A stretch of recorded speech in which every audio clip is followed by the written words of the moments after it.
Hello दोस्तों, स्वागत है आपका हमारे यूट्यूब चैनल में। आज हम बायोलॉजी में बैक्टीरिया के बारे में पढ़ेंगे। तो पूरी जानकारी के लिए पूरा वीडियो अवश्य देखें। तो चलिए शुरू करते हैं। जीवाणु या बैक्टीरिया। जीवाणु की खोज ल्यूवेनहॉक ने 1683 ईस्वी में की थी और जीवाणु का नामकरण एहरेनबर्ग ने 1829 में किया था। जीवाणु का अध्ययन बैक्टीरियोलॉजी या जीवाणु विज्ञान कहा जाता है और जीवाणु के जनक ल्यूवेनहॉक को कहा जाता है। जीवाणु मुख्यतः मोनिरा जगत के अंतर्गत आते हैं और यह एक कोशिकीय व प्रकैरियोटिक जीव हैं। मोनिरा जगत में जितने भी जीव आते हैं वह एक कोशिकीय व प्रकैरियोटिक जीव हैं। प्रोकैरियोटिक जीव वह कहलाते हैं जिसकी कोशिका में केंद्रक झिल्ली अनुपस्थित होती है। जितना मैंने हाईलाइट किया है उतना आपको याद रखना है। मोनिरा जगत में बैक्टीरिया ही बैक्टीरिया हैं। मोनिरा जगत में 90% से ज़्यादा जीव बैक्टीरिया हैं, अर्थात हम यह कह सकते हैं जो भी लक्षण बैक्टीरिया का होगा वह लक्षण मोनिरा जगत के होंगे। अब हम बैक्टीरिया की संरचना को जानेंगे। बैक्टीरिया में सेल वॉल या कोशिका भित्ति उपस्थित होती है। सेल वॉल के बाहर कैप्सूल नामक संरचना होती है और सेल वॉल के अंदर प्लाज्मा मेम्ब्रेन उपस्थित होती है। प्लाज्मा मेम्ब्रेन के अंदर साइटोप्लाज्म या कोशिका ध्रुव भरा होता है और कोशिका ध्रुव में न्यूक्लियड और राइबोसोम बिखरे पड़े होते हैं, जिसे आप चित्र में देख सकते हैं। कैप्सूल के बाहर पाइल्स और फ्लैजेलम उपस्थित होते हैं। पाइल्स के द्वारा जीवाणु जनन और चल सकते हैं। इन सभी को एक बार फिर से देख लेते हैं। जीवाणु के अंदर कोशिका भित्ति पाई जाती है। कोशिका भित्ति के बाहर कैप्सूल नामक संरचना होती है और कोशिका भित्ति के अंदर कोशिका झिल्ली पाई जाती है। कोशिका झिल्ली के अंदर साइटोप्लाज्म या कोशिका ध्रुव भरा होता है और कोशिका ध्रुव में राइबोसोम, केंद्रकाभ, मिसोसोम, प्लाज्मिड, पॉलीसोम उपस्थित होते हैं। मिसोसोम को जीवाणु का माइटोकॉन्ड्रिया कहा जाता है। जीवाणु का माइटोकॉन्ड्रिया किसे कहा जाता है? मिसोसोम को। यह सभी बात आपको याद रखने हैं। अब हम शेप के आधार पर बैक्टीरिया के प्रकारों को जानेंगे। शेप के आधार पर बैक्टीरिया मुख्यतः 4 प्रकार के होते हैं। यह है कोकाई, बैसिलस, स्पाइरिलम और विब्रियम। यदि बैक्टीरिया का आकार गोलाकार, अंडाकार या स्फेरिकल शेप का है तो इसे कोकाई कहेंगे। यदि बैक्टीरिया का आकार छड़ाकार, डंडाकार, बेलनाकार या रॉड शेप्ड है तो इसे बैसिलस कहा जाता है। यदि बैक्टीरिया का आकार सर्पिलाकार, कुंडलीकार या स्पाइरिकल और हेलिकल शेप का है तो इसे स्पाइरिलम कहा जाता है। और यदि बैक्टीरिया का आकार कोमा के प्रकार का है तो इसे विब्रियम कहा जाता है। यदि बैक्टीरिया का आकार गोलाकार है तो इसे कोकाई कहेंगे। यदि बैक्टीरिया का आकार रोड शेप्ड है तो इसे बैसिलस कहेंगे। यदि बैक्टीरिया का आकार स्पाइरिकम या हेलिकल शेप का है तो इसे स्पाइरिला कहेंगे।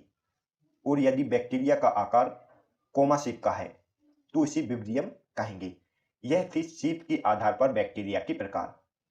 अब हम फ्लैजेला के आधार पर बैक्टीरिया के प्रकार को जानेंगे। यदि बैक्टीरिया में एक भी फ्लैजेला उपस्थित नहीं है तो उसे एट्राइकस कहा जाता है। यदि बैक्टीरिया में एक फ्लैजेला उपस्थित है तो उसे मोनोट्राइकस कहा जाता है। यदि बैक्टीरिया में 2 फ्लैजेला उपस्थित हैं तो उसे एम्फीट्राइकस कहते हैं।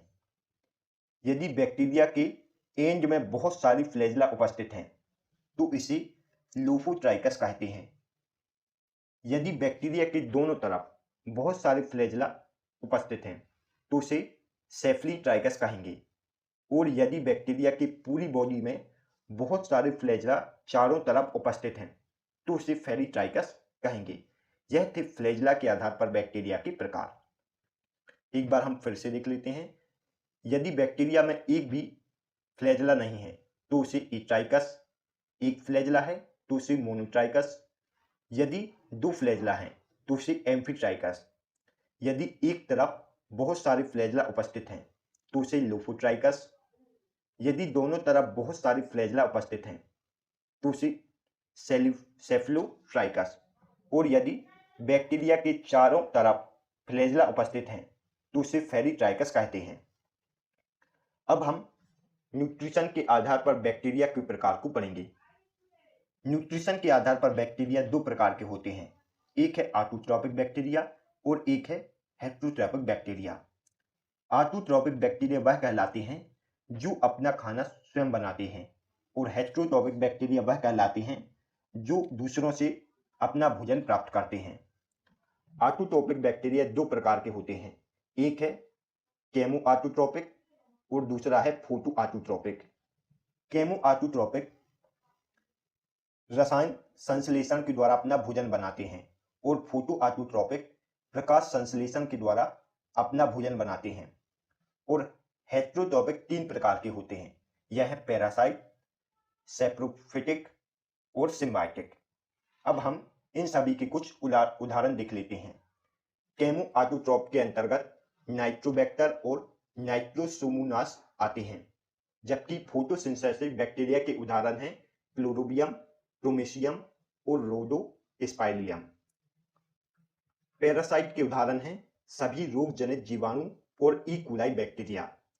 ई कोलाई बैक्टीरिया एक लाभदायक जीवाणु माना जाता है और यह हमारी आंत में पाया जाता है। यह एक प्रकार का पैरासिटिक बैक्टीरिया है। इसके अलावा सैप्रोफिटिक बैक्टीरिया का उदाहरण है लैक्टोबैसिलस ल्यूडोमोनास। यह सभी उदाहरण आपको याद रखने हैं।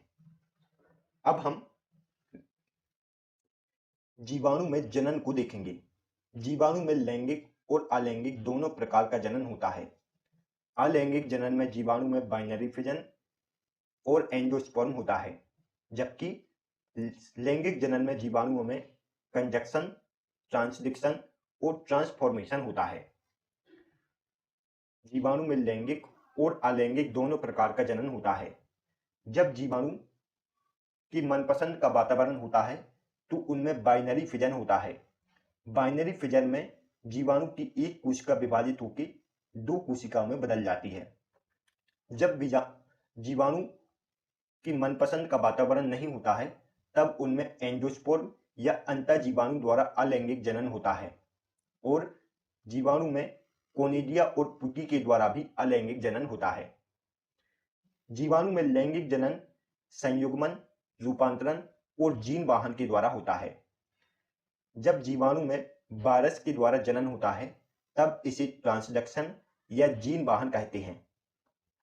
जब जीवाणु में जनन पाइल्स के द्वारा होता है तब इसे कंजक्शन या संयुग्मन कहते हैं, और जब जीवाणु में लैब में जनन कराया जाता है तब इसे ट्रांसफॉर्मेशन या रूपांतरण कहा जाता है।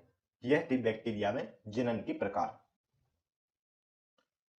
दूध से दही या पनीर बनाने में लैक्टोबैसिलस जीवाणु कार्य करता है। दूध से दही या पनीर बनाने में कौन सा जीवाणु कार्य करता है? लैक्टोबैसिलस जीवाणु। अब हम पास्चुराइजेशन और फर्मेंटेशन के बारे में पढ़ेंगे। पास्चुराइजेशन क्या है? डेयरी उद्योग में दूध को 15 सेकंड पर 71 डिग्री सेल्सियस पर या 30 मिनट तक 62 डिग्री सेल्सियस पर गर्म करके तेजी से ठंडा करना पास्चुराइजेशन कहलाता है, और पास्चुराइजेशन के सिद्धांत को लुईस पास्चर ने दिया था। पास्चुराइजेशन के सिद्धांत को किसने दिया था? लुईस पास्चर ने। अब हम फर्मेंटेशन के बारे में जानेंगे। कार्बोहाइड्रेट का जीवाणु की उपस्थिति में टूटना किण्वन या फर्मेंटेशन कहलाता है। कार्बोहाइड्रेट या कार्बनिक पदार्थ का जीवाणु या यीस्ट की उपस्थिति में टूटना किण्वन या फर्मेंटेशन कहलाता है, और यह प्रक्रिया ऑक्सीजन की अनुपस्थिति में होती है। अब हम नाइट्रोफाइन बैक्टीरिया और डीनाइट्रोफाइन बैक्टीरिया के बारे में जानेंगे। नाइट्रोफाइन बैक्टीरिया अमोनिया को नाइट्रेट या नाइट्राइट में बदल देते हैं, और डीनाइट्रोफाइन बैक्टीरिया नाइट्रेट को नाइट्रोजन में बदल देते हैं। नाइट्रोफाइन बैक्टीरिया अमोनिया को नाइट्रेट या नाइट्राइट में बदल देते हैं, और इस प्रक्रिया को ऑक्सीडाइजेशन कहते हैं। और डीनाइट्रोफाइन बैक्टीरिया नाइट्रेट को नाइट्रोजन में बदल देते हैं, और इस प्रक्रिया को रिडक्शन कहा जाता है। नाइट्रीफाइंग बैक्टीरिया का उदाहरण है नाइट्रोबैक्टर। यह पॉइंट आपको याद रखने हैं। अब हम बैक्टीरिया से होने वाले रोगों को जानेंगे। बैक्टीरिया से मुख्यतः हैजा, डिप्टीरिया, निमोनिया, टाइफाइड, काली खांसी, कोढ़ या कुष्ठ रोग, गोनेरिया, सिफिलिस, टिटनेस और क्षय रोग होता है। आपको मुख्यतः बैक्टीरिया से होने वाले रोगों को याद रखना है। और इसके अलावा बैक्टीरिया से जानवरों में भी अनेक रोग उत्पन्न होते हैं, जैसे भीड़ का एंथ्रेक्स रोग और जानवरों का काला पैर रोग। यह बैक्टीरिया से उत्पन्न होते हैं। इसके अलावा नींबू का कैंकर रोग, गेहूं का टंडू रोग, आलू का सैटिल रोग, सेब का अग्निनीरजा रोग, चावल का अंगमाली रोग और फलों का क्राउन रोग, यह सभी बैक्टीरिया से होते हैं। अब हम बैक्टीरिया के बारे में कुछ महत्वपूर्ण तथ्य को जान लेते हैं। जीवाणु का माइटोकॉन्ड्रिया मिसोसोम को कहा जाता है। जीवाणु का माइटोकॉन्ड्रिया किसे कहा जाता है? मिसोसोम को। किवड़न का कारण जीवाणु है, यह लुईस पास्चर ने कहा था। फर्मेंटेशन का कारण जीवाणु है, यह किसने कहा था? लुईस पास्चर ने। जीवाणु का कृत्रिम संवर्धन सबसे पहले रॉबर्ट कोच ने किया था। जीवाणु का कृत्रिम संवर्धन किसने किया था? रॉबर्ट कोच ने। और जीवाणु आश्रित जल या डिस्टिलाइड वाटर में नहीं पाए जाते। जीवाणु विश्व की सभी जगहों पर पाए जाते हैं, लेकिन यह आश्रित जल में नहीं पाए जाते। जीवाणु में आनुवांशिक पदार्थ के रूप में डीएनए होता है। जीवाणु में आनुवांशिक पदार्थ में केवल डीएनए होता है, इसमें आरएनए उपस्थित नहीं होता है। और डीएनए का फुल फॉर्म है डीऑक्सीराइबोन्यूक्लिक एसिड। जीवाणु की कोशिका भित्ति पेप्टिग्लाइकॉन्स की बनी होती है और यह कोशिका भित्ति पॉलीसेकेराइड या म्यूरिन पदार्थ की बनी होती है। जीवाणु की कोशिका भित्ति किससे बनी होती है? पेप्टिग्लाइकॉन से। जितना मैंने हाईलाइट किया है उतना आपको याद रखना है। Thanks for watching. दोस्तों, यदि आपको हमारी वीडियो पसंद आई हो तो प्लीज वीडियो को लाइक और चैनल को सब्सक्राइब जरूर करें, इससे हमें मोटिवेशन मिलता है। तो मिलते हैं नेक्स्ट वीडियो में, तब तक के लिए गुड बाय।